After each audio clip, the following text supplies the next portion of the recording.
À tous et toutes. Donc aujourd'hui, nous avons le plaisir de recevoir le juge Pinto de Albuquerque, donc juge à la Cour européenne des droits de l'homme depuis 2011 et également professeur à l'Université catholique de Lisbonne. Donc il va nous parler du principe d'égalité dans la jurisprudence de la Cour européenne des droits de l'homme. On va suivre le même format que l'on a suivi jusqu'à présent, c'est-à-dire une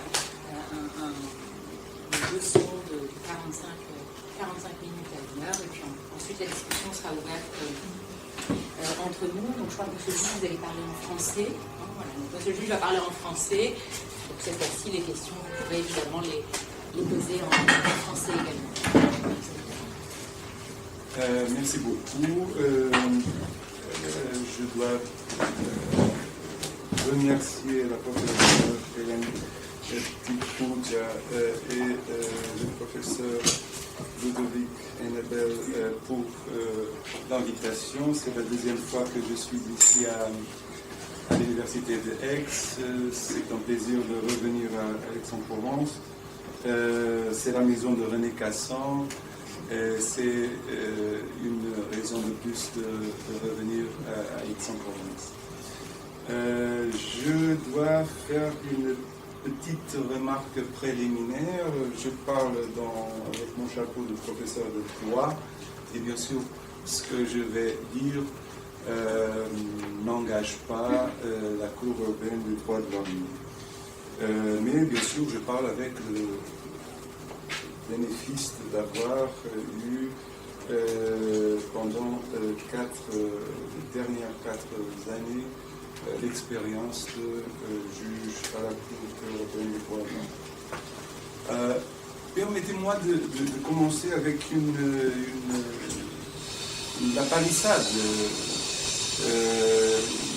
une affirmation évidente sur la Cour. La Cour est la pierre angulaire du système de protection des droits de l'homme en Europe. Mais elle est aussi le projet le plus réussi dans ce domaine, le domaine des droits de l'homme, dans toute l'histoire du droit public international. Elle est la pierre angulaire d'un système de protection des droits de l'homme basé sur l'interdépendance entre la Convention et les autres activités du Conseil d'Europe dans les domaines des droits de l'homme, de l'état de droit, de la démocratie, l'objectif étant de développer l'espace démocratique et juridique commun en Europe. Elle est aussi le projet le plus réussi dans l'histoire du droit international, du droit public international, au vu de son immense contribution à la protection et au développement des droits de l'homme en Europe depuis sa mise en place et de son rôle, bien sûr, central dans le maintien de la stabilité démocratique sur l'ensemble du continent. Cela dit, la Cour vit depuis des années une crise de croissance. Elle est connue, les raisons sont plus ou moins connues aussi, et là, on peut prendre une de deux positions. Où on fait une politique de l'autruche, c'est-à-dire on enfonce la tête dans le sable et on ne voit pas les problèmes. Il est tentant de repasser la patate chaude, si j'ose dire, aux politiciens et laisser les politiciens prendre les décisions sur le futur de la Cour. Ou on essaie d'analyser les problèmes, les faiblesses, les difficultés de la Cour objectivement et essayer aussi de mettre les points sur les i et de trouver des solutions en tant que juge, en tant qu'avocat et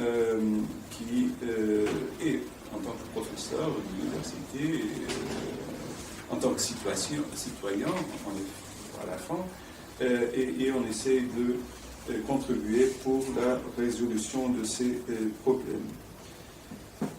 Les chiffres peuvent tromper. on a eu une baisse spectaculaire des affaires pendantes durant cette période de 4 années. On avait il y a 4 ans 150 000 affaires pendantes à la Cour, à peu près. Et maintenant, on a 60-65 000 affaires pendantes. La baisse est vraiment spectaculaire. Elle se doit au travail, bien sûr, des juges et du greffe, mais elle se doit aussi à une méthode, à une méthodologie, à une politique qui a été mise en place et qui, comme toute option, tout choix humain, a des coûts. Et la question, c'est de savoir si le prix qu'on a dû payer pour arriver là, à ce chiffre de 65 000 affaires pendantes, a été, oui ou non, trop élevé. J'essaierai de faire une petite description sommaire, très sommaire de la théorie conventionnelle, si je puis le dire comme ça, de l'égalité qui se dégage de l'article 14 de la Convention. Mais j'essaierai aussi de confronter cette théorie avec la pratique de la Cour, d'un double point de vue.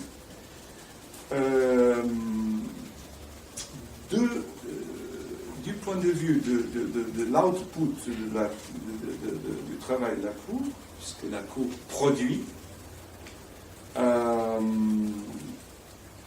et là j'essaierai de mettre en exergue la pratique de la Cour qui est basée sur 3 piliers: la marge d'appréciation, la théorie de la 4e instance, l'interdiction de la 4e instance, et la motivation au cas par cas. Sont les 3 piliers d'une politique qui est celle de la Cour, la politique actuelle de la Cour, qui a permis qui nous a mené au résultat que je viens de mentionner. L'autre point de vue, l'autre perspective, c'est celle de l'input. Ce que arrive à la Cour, le tri que la Cour fait de ses affaires. Et là, je voudrais faire une référence brève, bien sûr, au rôle du juge unique et au rôle aussi du panel de la Grande Chambre, qui est extrêmement important.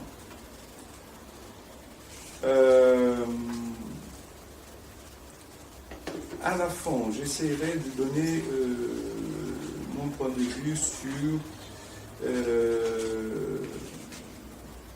l'exécution des arrêts de la Cour, toujours avec le souci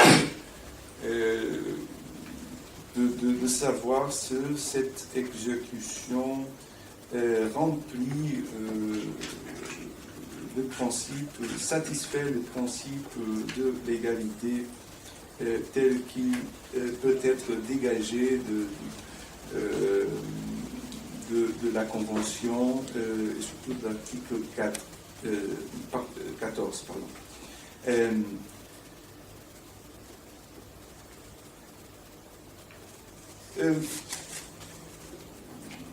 Est-ce qu'on peut parler d'une théorie conventionnelle sur le principe de l'égalité? Je crois qu'on peut dégager de la jurisprudence de la Cour, surtout celle basée sur l'article 14,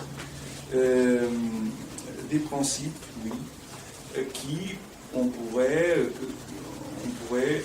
essayer de voir ensemble, comme en ensemble, et comme faisant partie d'une construction que la Cour a essayé de faire, de bâtir d'une théorie de l'égalité en Europe. Sur l'égalité, on a beaucoup écrit, bien sûr, mais la Cour a, dans son approche, a surtout essayé de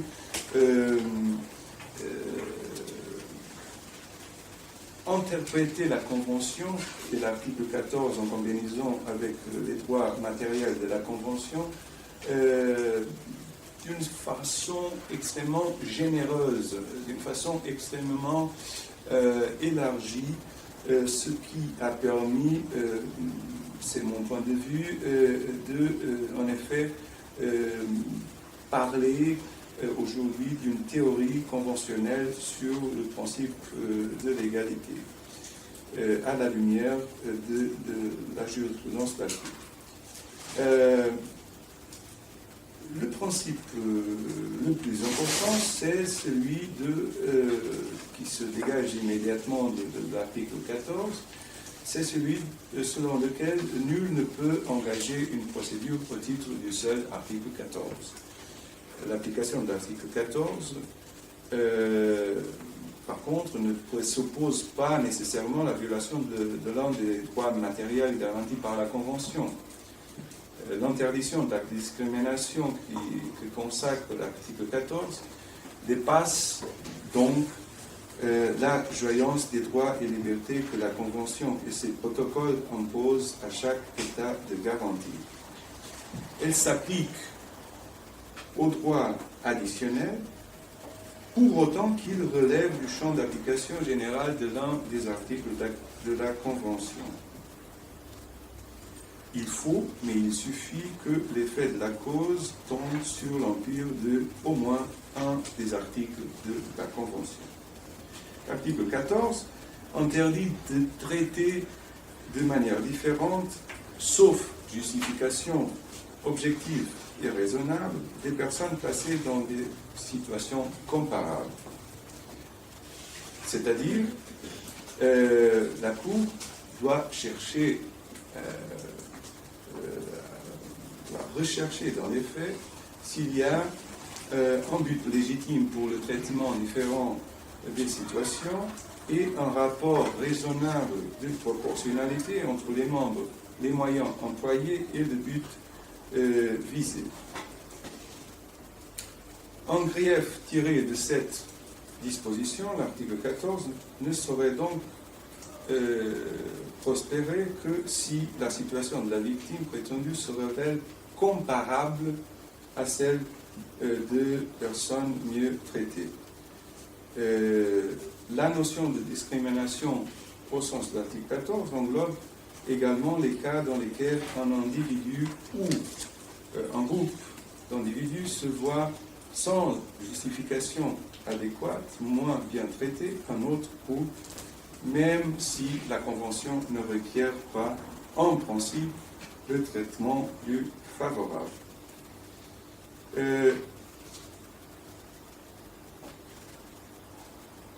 L'article 14 n'interdit pas toute distinction de traitement, mais prohibe un traitement discriminatoire ayant pour base une caractéristique personnelle, une situation, selon le langage de la Convention, par laquelle des personnes ou groupes de personnes se distinguent les uns des autres. Cette disposition énumère des éléments précis constitutifs d'une telle situation, pour utiliser le mot de la Convention, tels que la race, l'origine nationale ou sociale ou la naissance. Toutefois, la liste de l'article 14 est indicative et non limitative. Ça résulte de l'adverbe notamment et aussi de l'expression toute autre situation à la fin de l'article. C'est-à-dire qu'on a une double clause d'ouverture de l'article. La Cour a fait une interprétation extrêmement large de l'expression « toute autre situation ». Elle ne se limite même pas aux caractéristiques qui présentent un caractère personnel, dans ce sens qu'elles sont inhérentes à une personne. Par exemple, dans l'arrêt Odd et Abdi contre le Royaume-Uni, la Cour a déclaré, et je cite, « Le fait que la situation au regard du droit des étrangers était non pas une caractéristique inhérente à l'individu, mais un statut conféré par la loi ne l'empêchait pas de l'assimiler à toute autre situation au sens de l'article 14.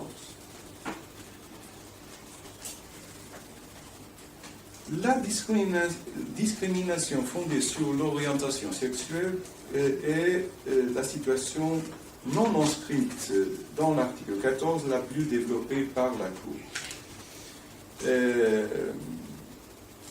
Mais non seulement celle-là, beaucoup d'autres. Je voudrais souligner aussi le domaine des droits sociaux, quoique la Cour ne garantisse pas les droits sociaux en tant que tels, par exemple le droit de l'emploi, à l'emploi, ou le droit à la santé, ou le droit au logement. Les questions relatives à ce sujet peuvent relever du champ de l'application de l'article 3 ou de l'article 8, comme par exemple nous a dit la Cour dans l'affaire Sidabra contre Lituanie ou à propos du droit à la santé dans l'affaire Moldovan contre Roumanie, la deuxième affaire.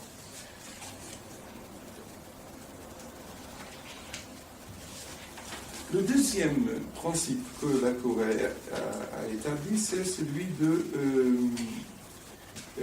traiter non seulement les situations de discrimination directe, c'est-à-dire les cas où une personne est traitée de façon moins favorable qu'une autre dans une situation comparable pour des raisons de discrimination prohibée, mais aussi les cas de discrimination indirecte, c'est-à-dire un groupe de personnes affectées par un acte ou une conduite ou une politique ou même une disposition légale ou réglementaire de façon nettement plus défavorable que d'autres personnes se trouvant dans une situation comparable. L'exemple d'école, c'est toujours DH contre République tchèque sur les tests d'intelligence et aptitude des élèves pour les placer dans les écoles spéciales en République tchèque. 90% des élèves roms étaient placés dans les écoles spéciales parce que les tests avaient été élaborés sur la base du niveau de la majorité de la population tchèque. La Cour a bien sûr trouvé une violation de l'article 14. Les affaires de discrimination touchent non seulement à des décisions judiciaires, par exemple Palashkeva Todorov contre Bulgarie, où le juge a rejeté le sursis de la peine sur la base de la peine appliquée à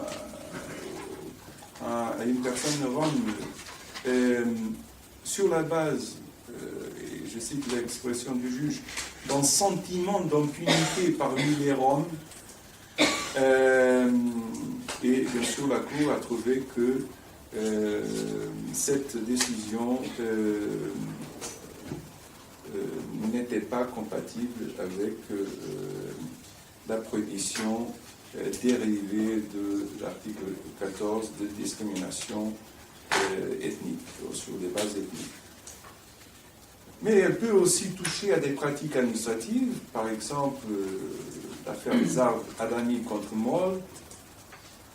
Malte, où on discutait la pratique des cours en Malte de appeler surtout les hommes a assuré la charge du service du jury. La proportion était anormale et cette pratique administrative fut considérée par la Cour comme discriminatoire. Mais aussi, elle peut toucher à des déclarations publiques d'argent public. Par exemple, dans l'affaire Baksowski contre Pologne, on s'est déparé avec la déclaration homophobe du maire de Varsovie qui aurait pu influencer la décision de l'administration de rejeter une marche dans la ville de Varsovie destinée à sensibiliser à la discrimination fondée sur l'orientation sexuelle. Là, le lien de causalité entre les déclarations du maire de Varsovie et la décision de l'administration de rejet de la marche était très, très discutable, mais de toute façon, la Cour a trouvé que la simple possibilité d'influencer la décision de l'administration pourrait suffire pour trouver une violation de l'article 14. En plus, les affaires de discrimination peuvent aussi toucher à des lois discriminatoires, soit par action du législateur, soit par inaction du législateur. On a beaucoup des affaires, Aziz contre Chypre, à propos de l'interdiction des Chypriotes turcs de voter dans les élections législatives pour les candidats grecs, et vice-versa. Klimenos contre Grèce, l'interdiction de l'exercice de la profession d'expert comptable par un témoin de Jéhovah convaincu d'une infraction criminelle de refus de porter un uniforme. Vous voyez qu'il n'y avait aucune liaison entre la nature de l'infraction criminelle et l'interdiction de l'exercice de la profession.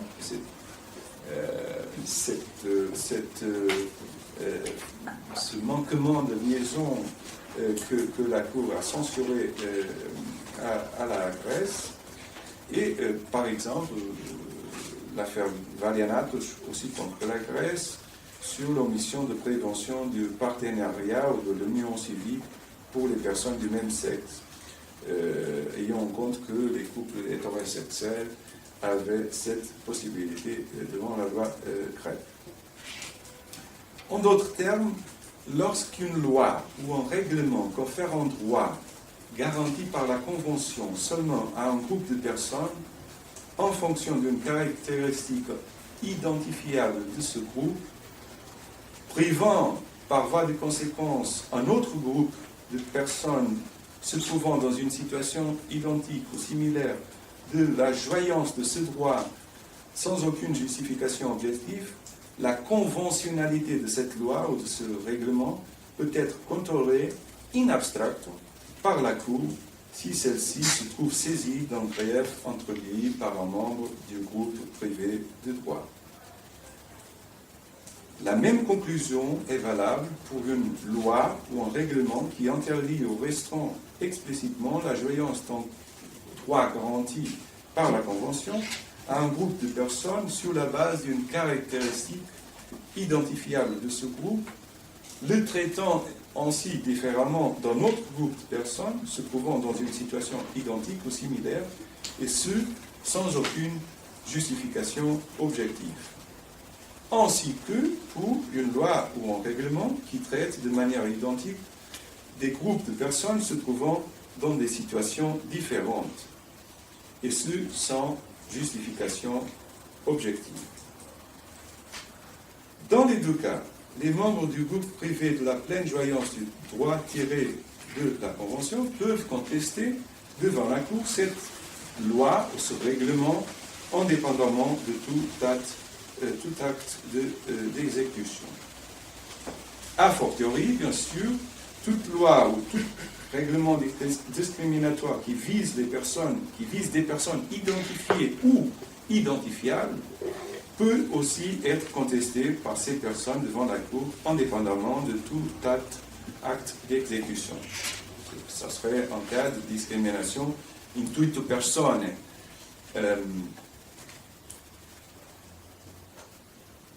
Inversement, une loi ou un règlement qui prévoit des mesures positives, alors que ces mesures sont indispensables pour faire cesser ou atténuer une discrimination de facto dans la jouissance d'un droit tiré de la Convention par un groupe de personnes défavorisées sur la base d'une caractéristique identifiable, peut aussi être soumis en principe à l'examen dans l'abstrait de la Cour.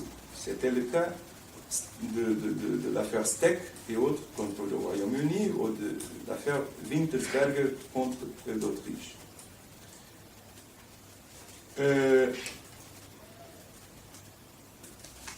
Étant donné que le droit de ne pas subir de discrimination dans la jouissance des droits garantis par la Convention est aussi méconnu lorsque les États s'abstiennent de traiter différemment les personnes se trouvant dans des situations sensiblement différentes, une loi ou un règlement qui ne prévoit pas de mesures positives quand elles se justifient par la situation d'inégalité factuelle où se trouve un groupe de personnes du fait d'une caractéristique identifiable peut aussi être contesté devant la Cour qu'il ait eu ou non auparavant un acte d'exécution.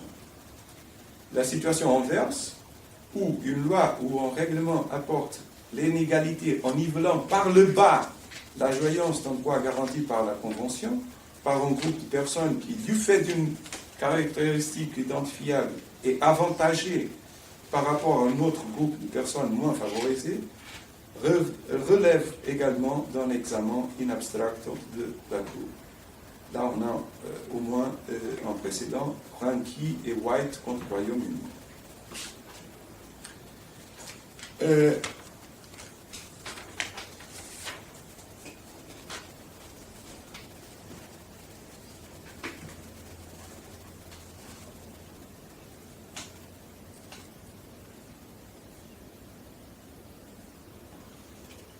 Si les juridictions nationales devaient se limiter à déclarer la disposition discriminatoire contraire à la Convention, sans être en mesure d'étendre la réglementation favorable spéciale à l'individu qui subit une discrimination, la violation du principe d'égalité subsisterait et la protection judiciaire recherchée serait dépourvue de contenu réel.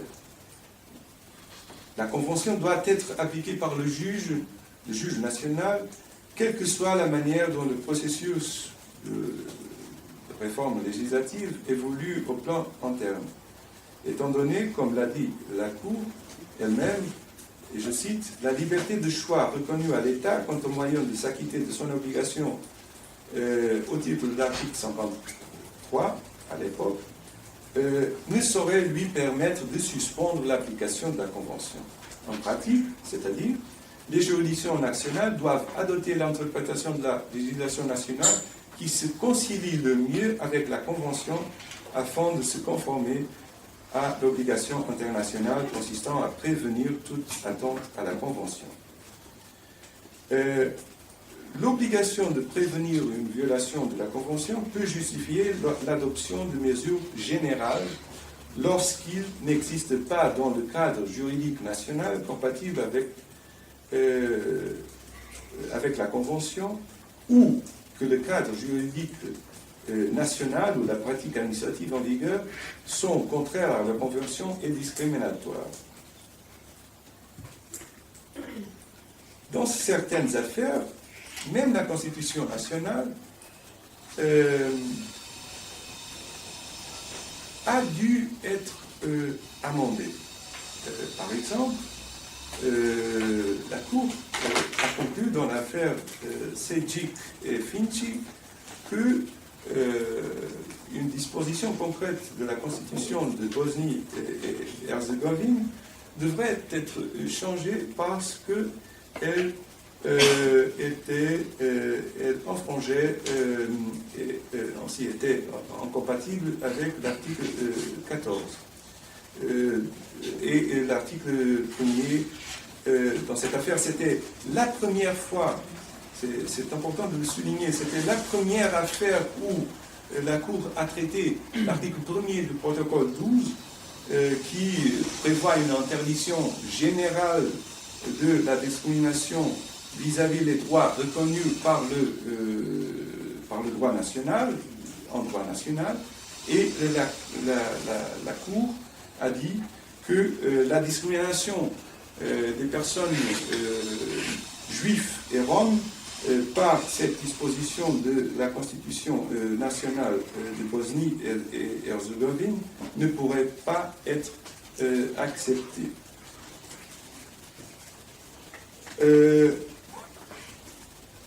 En cas d'inaction totale de la part du législateur, à la suite d'une décision de justice définitive, constatant qu'une disposition d'une loi ou un règlement enfreint la Convention et est discriminatoire, on peut soulever un grief tiré de l'inexécution d'une décision de justice définitive au titre de l'article 6 de la Convention. Dès lors, l'article 6, interprété au moins à la lumière de l'effet utile de la Convention et du principe de subsidiarité, impose aux États parties l'obligation de revoir toute loi ou tout règlement qui a été jugé non conforme à la Convention et discriminatoire par une décision de justice définitive adoptée au niveau national. Parfois, la Cour a aussi accepté que la prise de mesures spéciales pour contrer une discrimination factuelle dans le cadre d'une politique positive et proactive serait nécessaire. Là, la Cour suit toute la tradition des recommandations générales du CERD, la recommandation générale 32, du CDF, la recommandation 25 du CDF, la recommandation générale du CDH, la 18e recommandation générale du CDH, qui sont très favorables à une discrimination positive, un traitement préférentiel, à une affirmative action, pour permettre d'établir une égalité matérielle, réelle, entre les personnes discriminées. En plus, la Cour, dans des affaires encore plus sérieuses, la Cour a même mis en place toute l'artillerie lourde, si j'ose dire, de la Convention, notamment des arrêts pilotes et des articles, des injonctions sous l'article 46, pour qu'une situation de discrimination soit remédiée. Kulic et autres contre Slovénie, MC et autres contre Italie sont des exemples forts où la Cour a trouvé non seulement la violation de l'article 14 combinée avec l'article 8 de la Convention, dans l'affaire Kulic par exemple, mais a donné, a imposé un délai concret, dans ce cas d'un an, à compter du prononcé de l'arrêt, pour que l'État répondeur mette en place un système d'indemnisation ad hoc au niveau interne pour résoudre le problème de l'effacement d'une catégorie des citoyens qui résidaient en permanence en Slovénie et que n'étaient pas considérés en termes de droits civils comme des vrais citoyens, parce qu'ils étaient des anciennes républiques de l'ex-république socialiste Yougoslavie.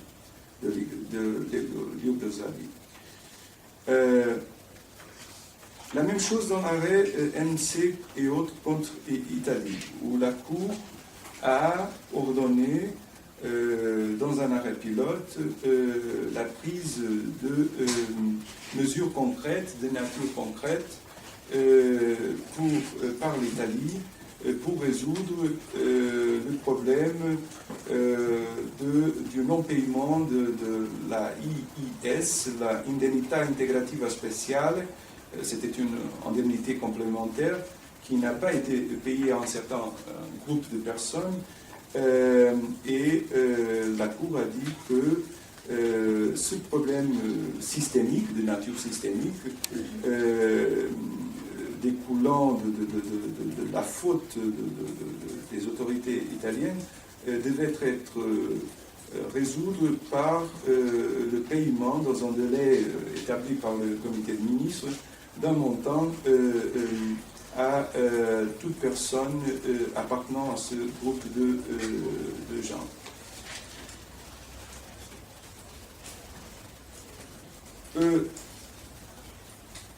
Les États, la Cour le reconnaît bien, les États contractants jouissent d'une certaine marge d'appréciation pour déterminer si et dans quelle mesure des différences entre des situations analogues peuvent être acceptées et en quelle situation les distinctions de traitement peuvent être justifiées. Néanmoins, la Cour a, par rapport à certaines situations de discrimination d'origine ethnique et raciale, a dit clairement que la marge d'appréciation était très, très étroite.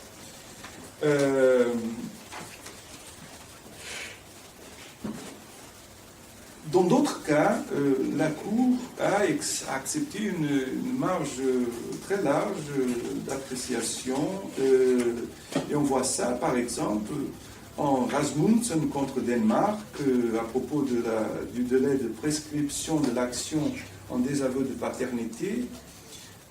On voit plus récemment dans l'affaire Biao, à propos des règles de regroupement de conjoints et les différences entre les citoyens danois de naissance et les citoyens danois naturalisés. Cette affaire est pendante devant la Grande Chambre maintenant, mais au niveau de la Chambre, la Cour a estimé que la marge de manœuvre de l'État devrait être respectée dans ce domaine. Mais elle l'a dit dans d'autres affaires et à propos d'autres motifs de discrimination ou de différenciation des personnes.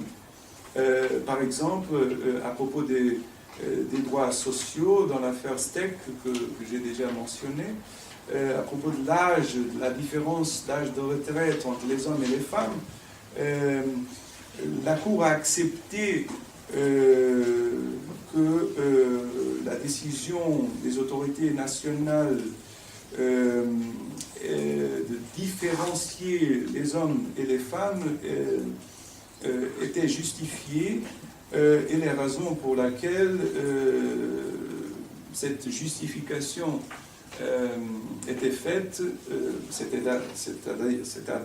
dans ce cas, la Cour a répété la position du gouvernement répondeur. La raison c'était la suivante: on devrait protéger les femmes qui avaient des difficultés d'entrer dans le marché,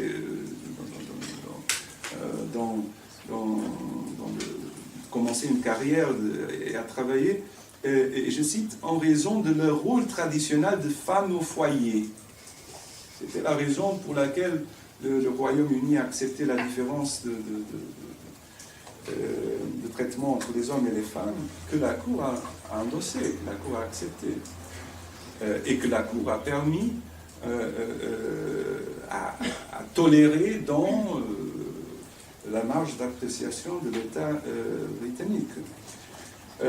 Par contre, dans l'affaire Markin contre Russie, à propos du congé de paternité et maternité, la Cour a dit exactement le contraire, c'est-à-dire il n'y a pas de différence entre hommes et femmes, les officiers et les soldats russes, masculins et féminins, devraient avoir droit au même congé paternité et on ne devrait pas renforcer les préjugés existants dans la société russe à propos du rôle de la femme en tant que mère, du rôle préférentiel de la femme en tant que mère.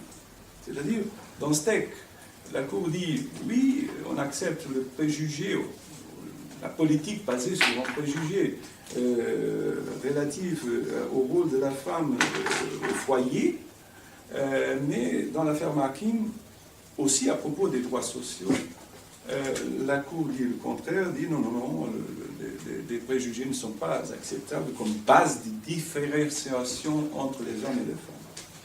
Vous voyez déjà que la marge d'appréciation est en concept, malheureusement, très,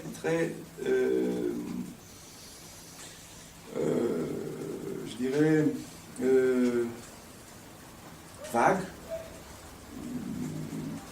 Le principe de subsidiarité est ici appliqué dans un sens unique, presque, en tant que moyen d'affaiblir le pouvoir de contrôle de la Cour sur les actes, les omissions, les politiques des États partis, des États contractants. L'affaire JM contre Italie le démontre de nouveau. Cette affaire est pendante devant la Grande Chambre.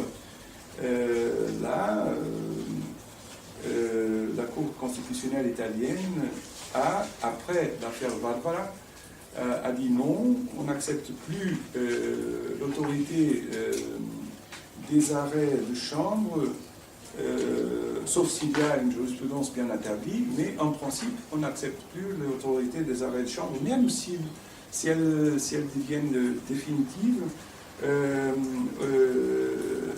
sauf le cas de jurisprudence bien établie ou d'arrêt de grande chambre. Les cours nationales ne sont pas obligés à suivre la jurisprudence de la Cour européenne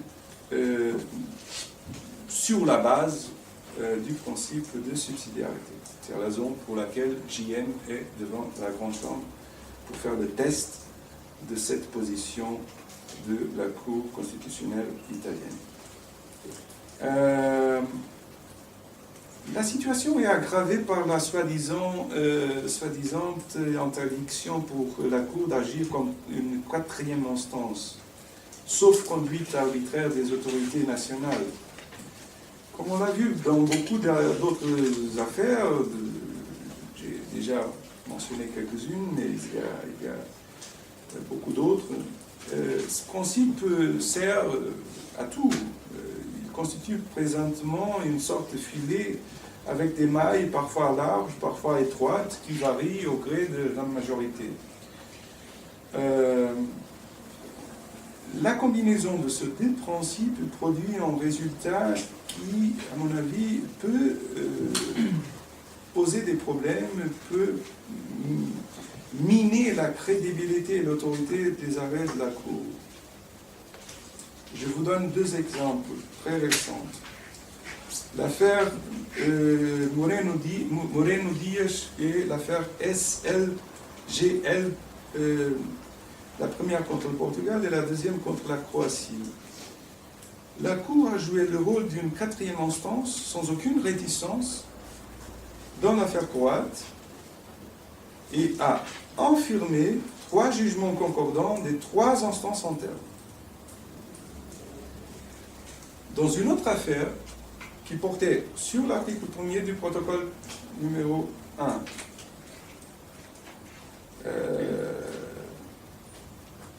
qui portait exactement sur une question d'interprétation d'un contrat, comme la première affaire. La Cour a exercé une retenue inexplicable dans l'analyse de 8 jugements contradictoires des deux décisions des deux juridictions nationales. Dans l'affaire croate, la Cour a confirmé 3 jugements concordants des 3 instances internes. Dans l'affaire portugaise, même article, même sujet, la Cour a inexplicablement exercé une retenue dans l'analyse des jugements contradictoires des 2 instances portugaises.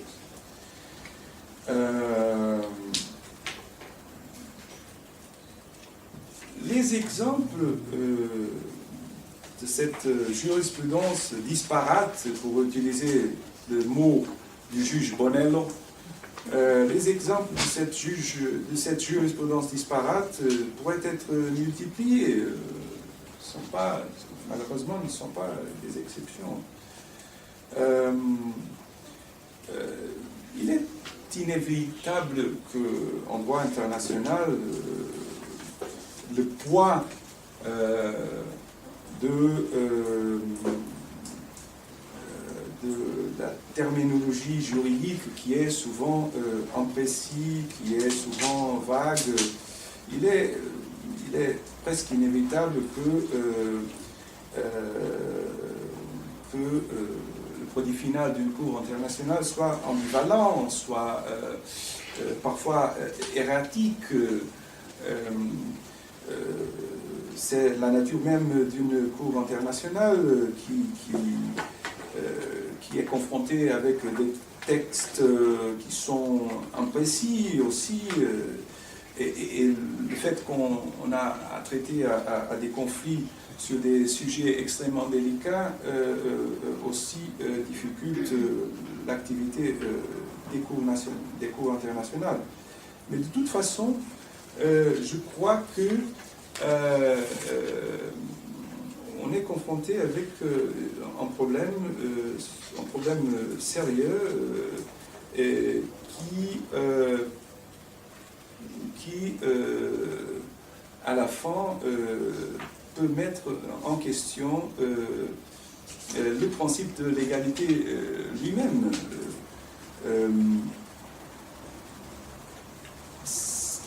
En préférant un raisonnement fondé sur les faits, sur les circonstances de l'espèce, une évaluation au cas par cas, et en négligeant souvent de chercher les principes, de dégager les principes consacrés par la Convention, et notamment le principe de l'égalité, la Cour, en pratique, accroît le subjectivisme et, avec lui, le risque des doubles standards et d'une jurisprudence incohérente. Là, c'est le défi majeur, je dirais, pour la Cour, c'est de contrer ce risque, ce danger.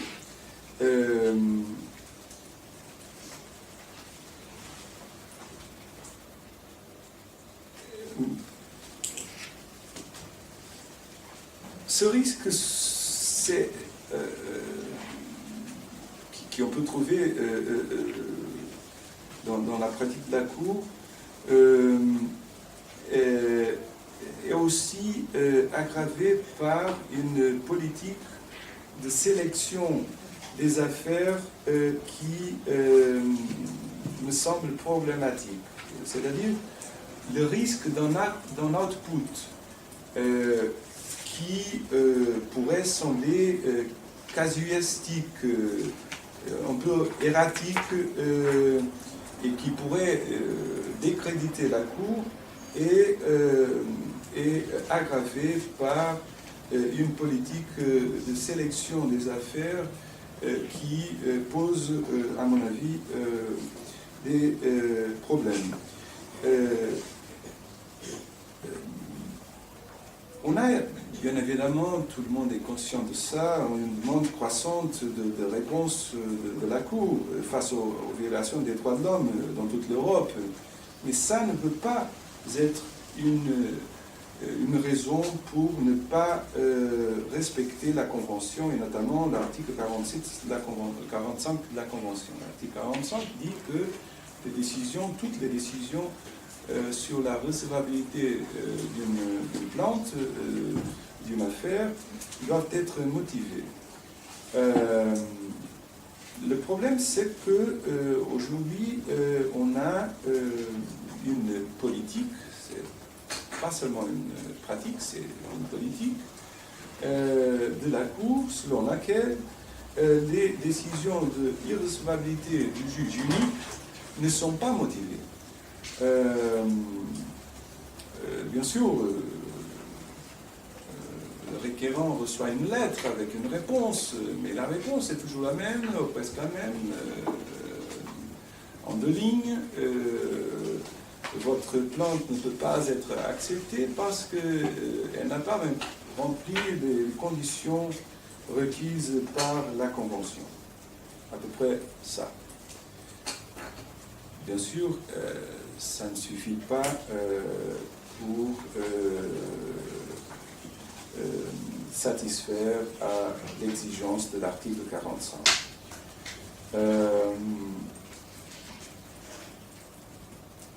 On doit rappeler que le Comité des droits de l'homme des Nations Unies, dans l'affaire María Cruz Puertas contre Espagne, a déjà critiqué cette pratique, cette politique de la Cour. Dans cette affaire, l'auteur de la communication avait été informé par un comité de la Cour européenne de 3 juges que sa requête était irrecevable, au motif que, je cite, « aucune violation apparente des droits et libertés garantis par la Convention et ses protocoles n'avait été observée ». Point final. Alors, le Comité des droits de l'homme a conclu que, et je cite de nouveau, le raisonnement, ça c'est l'évaluation du comité sur la façon de travailler de la Cour. Vous voyez ce que le comité va dire. Le raisonnement succinct exposé dans la lettre de la Cour ne permet pas au comité de conclure que l'examen a inclus une analyse suffisante des éléments de fond. Fin de citation. C'est-à-dire, vous n'avez pas étudié le dossier.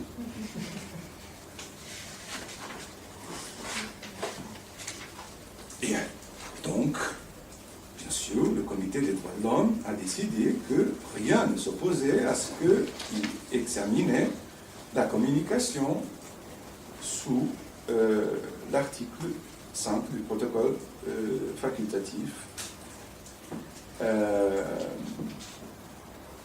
Et en plus, a même estimé que les faits dont il était saisi faisaient apparaître une violation de l'article 7 du pacte international relatif aux droits civils et politiques.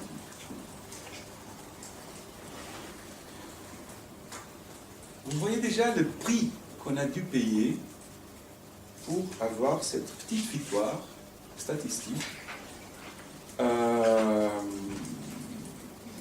de l'abaissement significatif, bien sûr, mais à quel prix,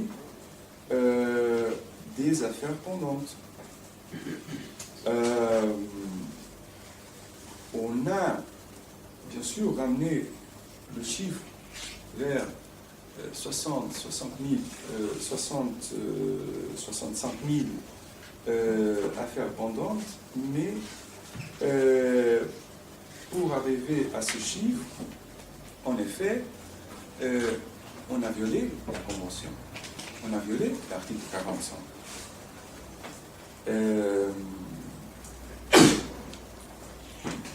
Là, le paradoxe est poussé à son comble, je dirais, par la déclaration de Bruxelles, qui salue l'intention, je cite, salue l'intention exprimée par la Cour de motiver de manière brève ces décisions d'irrecevabilité de juge unique et l'invite à le faire à partir de janvier 2016.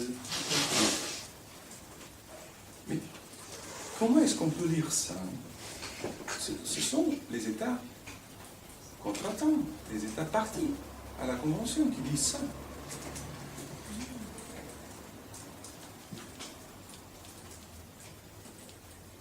Bon, on pourrait lire, si on était de mauvaise foi, c'est pas le cas, mais on pourrait lire, bon, les intérêts des gouvernements vont de pair avec ceux de la Cour. Les gouvernements ne veulent pas des plantes et la Cour ne veut pas des requérants. Et il y a là une coalition négative qui a suspendu le droit individuel d'accès à la Cour. Moi, je préfère voir ça comme un essai des États contratants, des gouvernements, de rappeler à la Cour qu'il y a une obligation et que le plus tôt possible, la Cour doit motiver, revenir aux fondamentaux, revenir au principe de motivation des décisions des juges, qui est là, qui toujours été là, à l'article 45 de la Convention, et doit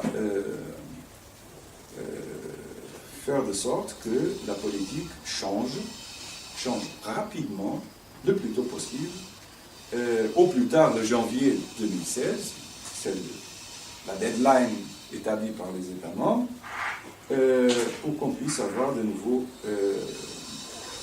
la conscience tranquille de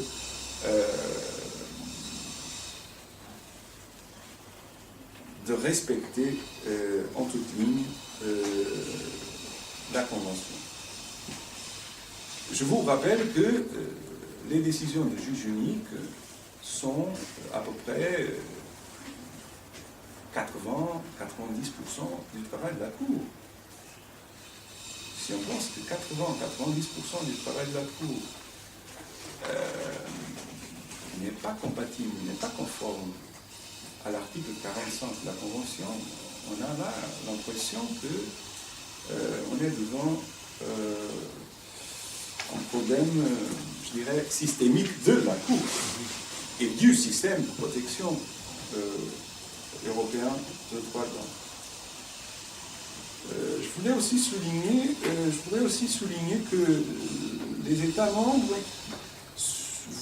invitent la Cour à envisager de motiver, ici de nouveau de manière brève, ces décisions indiquant les mesures provisoires et les décisions de son collège sans juge, le panel, rejetant les demandes en renvoi à la grande chambre.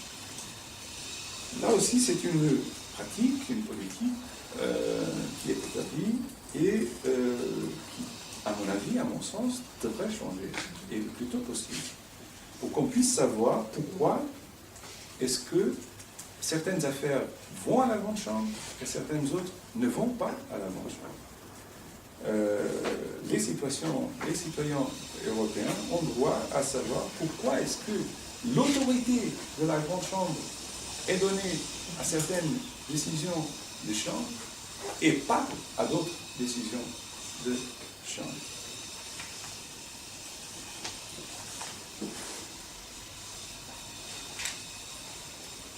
En plus,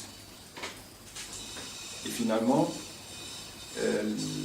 les politiciens, les politiques, ils demandent à la Cour, je cite de nouveau, une plus grande transparence de l'état des procédures devant la Cour, afin que les parties puissent avoir une meilleure connaissance de leur état d'avancement au plan procédural. Ici aussi, c'est toujours la même chose, c'est la réaction, à mon avis, justifiée par le pouvoir public, par les représentants démocratiques des peuples européens, à certaines faiblesses de la Cour. c'est normal, c'est une institution, toute institution humaine a des problèmes, a des faiblesses, et les pouvoirs démocratiques européens veulent que quelque chose change. Et change dans le sens de plus de transparence, plus de motivation, plus de clarté.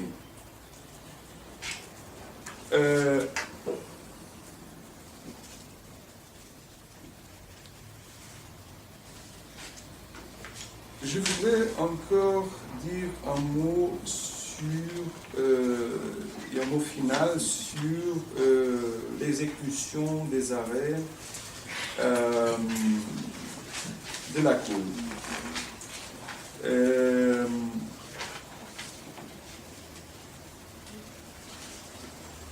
S'il y a des inégalités dans la procédure de la Cour,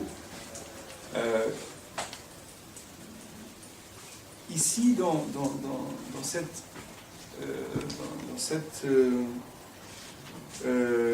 phase finale, je dirais,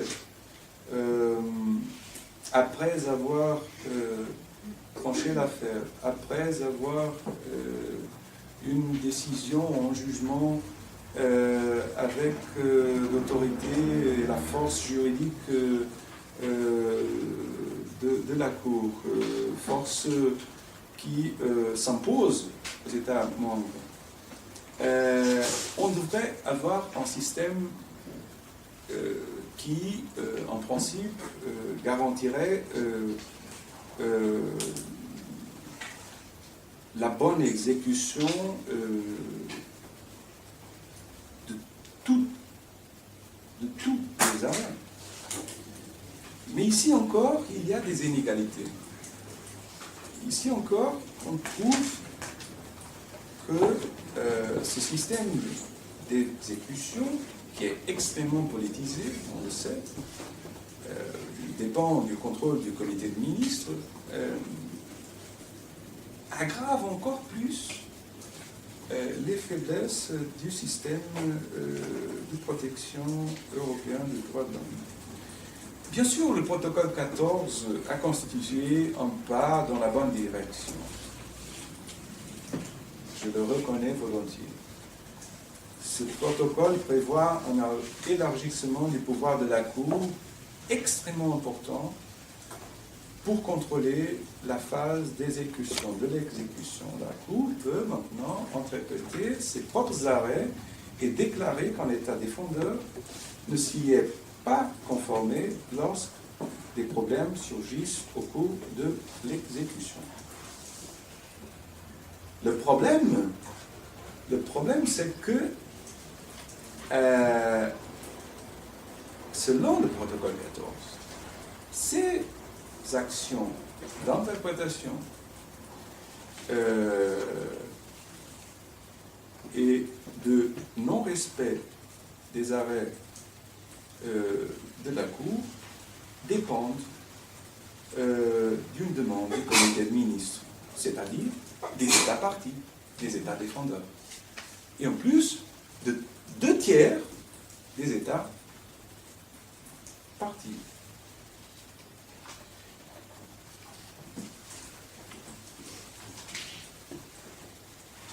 On voit déjà quel est le problème. Je suis l'État défendeur. J'ai été condamné par la Cour, mais je suis l'État qui va déterminer s'il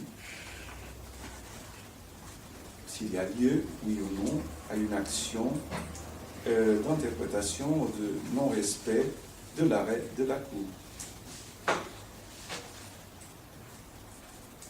En effet, et en pratique, l'État défendeur peut bloquer les effets de l'arrêt de la Cour au niveau du comité de ministres. Et la Cour ne peut rien faire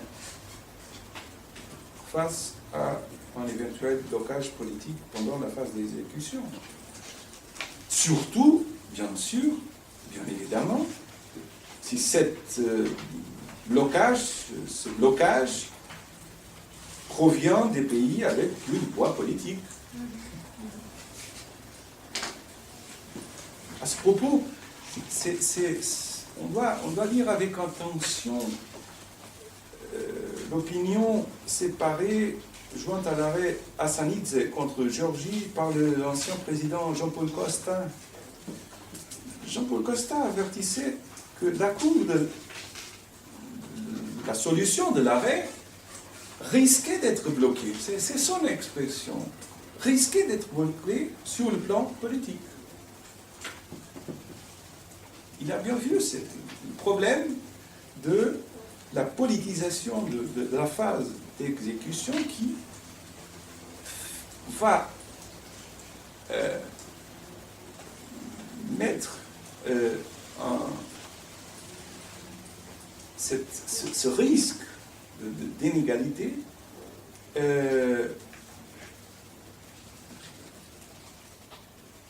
en évidence. Il y a diverses manières de contourner les effets d'un arrêt de la Cour. Malheureusement, on connaît bien, dans le passé, il y a eu et dans le présent, malheureusement, il y a toutes sortes de tactiques pour arriver à contourner les effets d'un arrêt de la Cour. Par exemple, une conduite dilatoire dans la mise en œuvre d'un arrêt, ou même en dépôt d'une dérogation à la Convention après le constat d'une violation. C'est vraiment bizarre, mais c'est un risque réel. Le risque de auto-amnistie.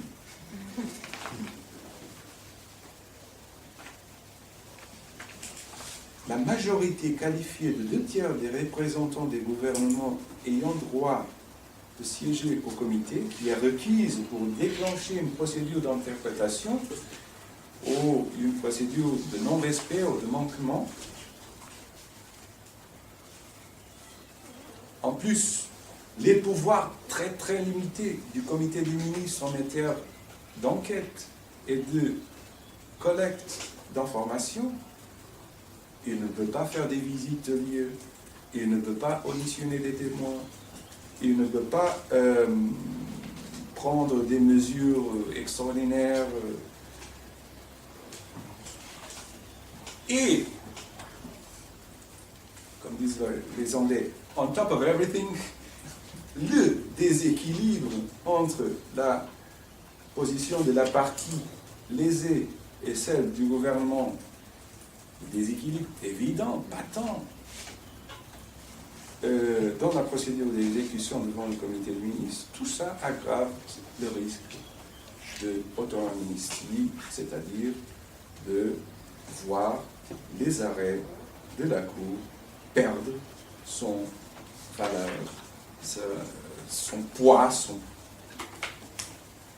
juridique en tant que décision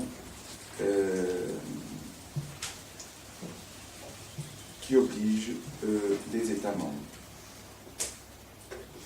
C'est-à-dire, la menace est celle de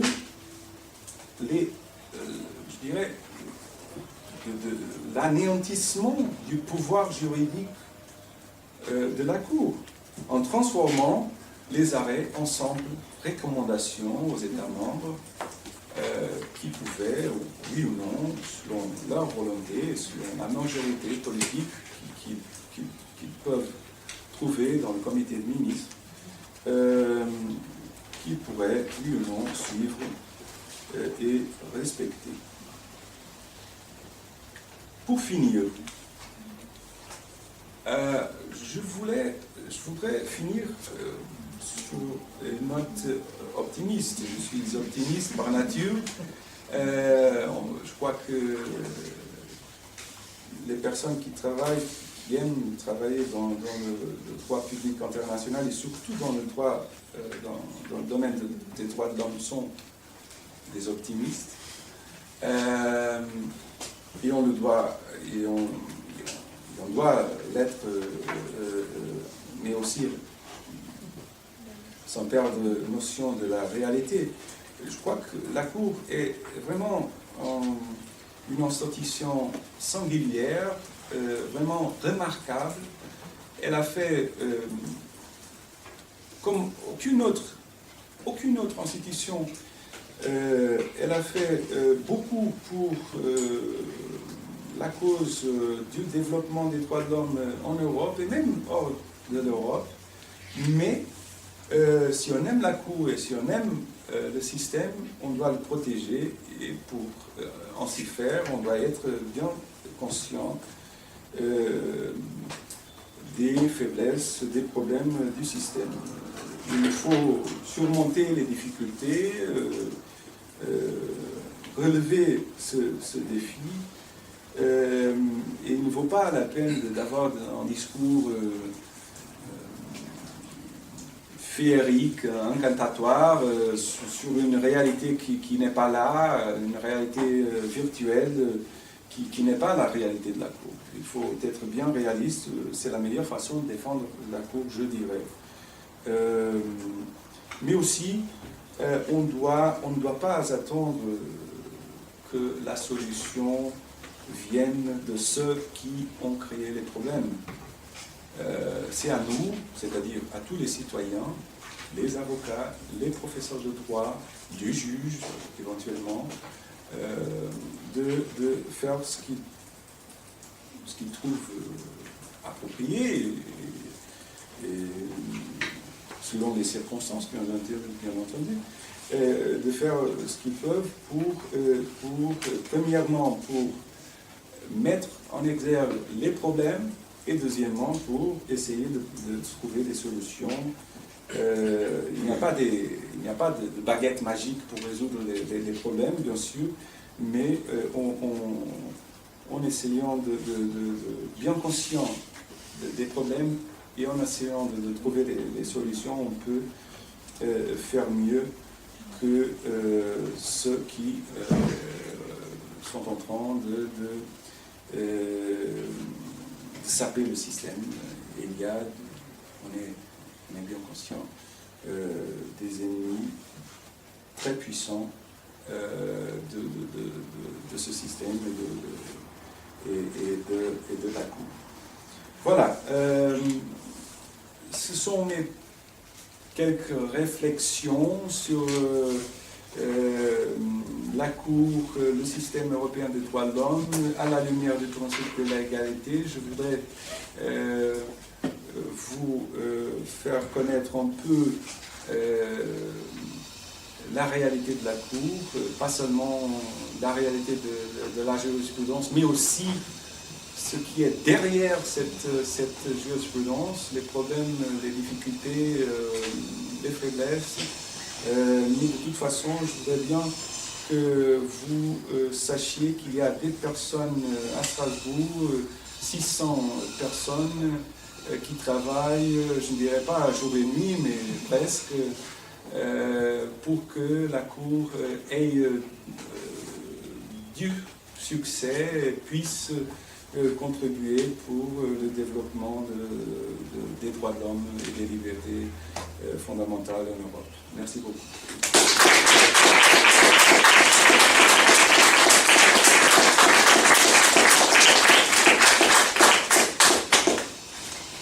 Merci Monsieur le juge, c'était très intéressant de vous entendre évidemment à la fois sur la question de l'égalité et puis sur ce regard critique, comme l'année dernière finalement au colloque sur les critiques qu'on avait organisé. Et c'était intéressant parce que ça poursuit une discussion qu'on a entamée hier sur la Cour africaine. Et c'est vrai que dans les discussions qu'on a eues, l'une des questions ou l'une des affirmations